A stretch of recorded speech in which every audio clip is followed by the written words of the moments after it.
Deputado, nós estamos a apenas 18 dias do fim do auxílio emergencial concedido durante a pandemia. E o Auxílio Brasil ainda não saiu.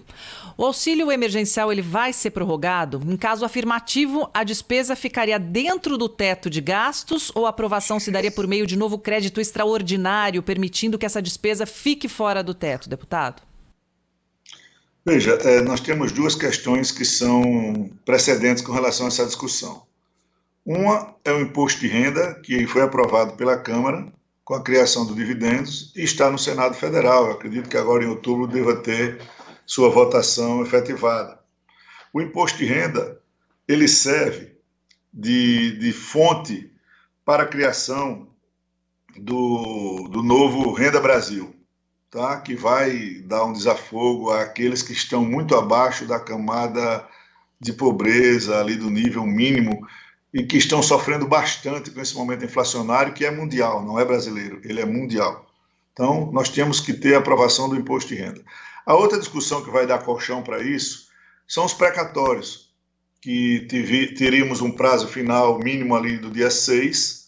Foi pedido vistas na comissão pelo Partido dos Trabalhadores, regimentalmente perfeita. As vistas estão vencendo hoje, penso, e na próxima semana poderá ser votado na comissão, os precatórios, e no plenário imediatamente. Eu acho que é um tema que vai unir a votação, que ele dá um regramento para, de uma certa forma, essa fábrica de precatórios no Brasil, que precisam ser vistos, analisados, mas decisão judicial a gente não contesta, a gente cumpre. Se arruma um ordenamento numa PEC para que esses precatórios sejam pagos. Com a votação e aprovação da PEC, nós teremos uma sobra orçamentária que vai nos permitir discutir o Renda Brasil. O auxílio é uma decisão ainda, é uma discussão que está em andamento no Congresso Nacional. Vai ser necessário? Até quando será necessário? Em que setores serão necessários? Quais são os atingidos? Quem será excluído?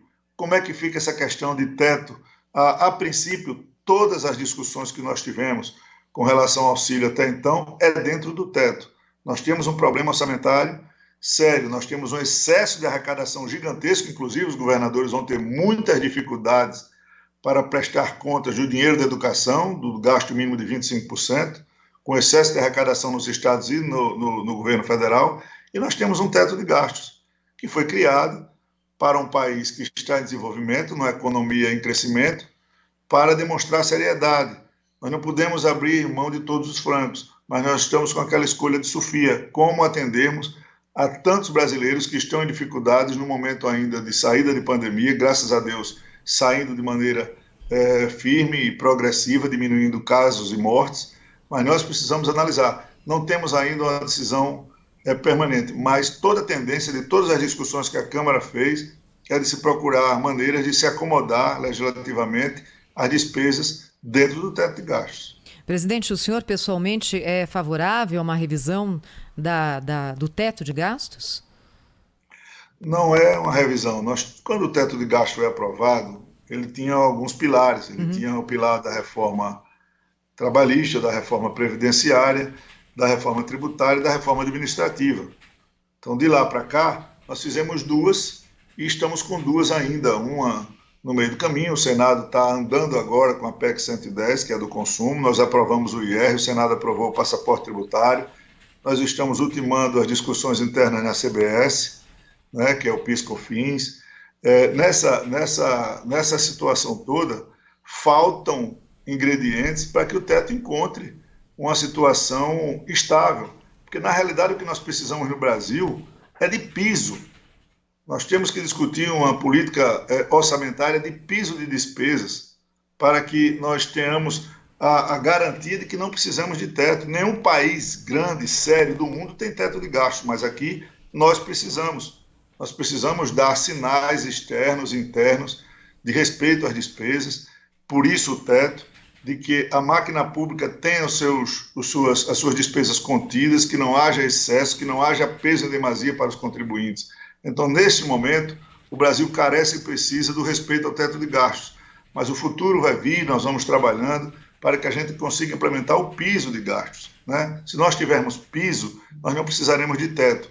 E com a arrecadação sempre crescente, e como cresceu esse ano, com excesso de arrecadação, nós teríamos muitas oportunidades de investir em meio ambiente, de investir em infraestrutura, de investir melhor em estrutura turística, em limites para que trouxéssemos para o Brasil crescimentos em diversas áreas e avançássemos no nosso maior ativo, que é na preservação ambiental, por exemplo, com uma matéria muito importante que deve tramitar esses dias, que é o crédito de carbono de floresta em pé, regulado, regulamentado, para que o Brasil tenha esse ativo muito forte perante o mundo, com todas as visões distorcidas que são vendidas lá fora, mas nós temos a melhor legislação e nós temos um território ainda com mais de 62% de florestas nativas preservadas. Isso é muito bom de ser sempre lembrado, né?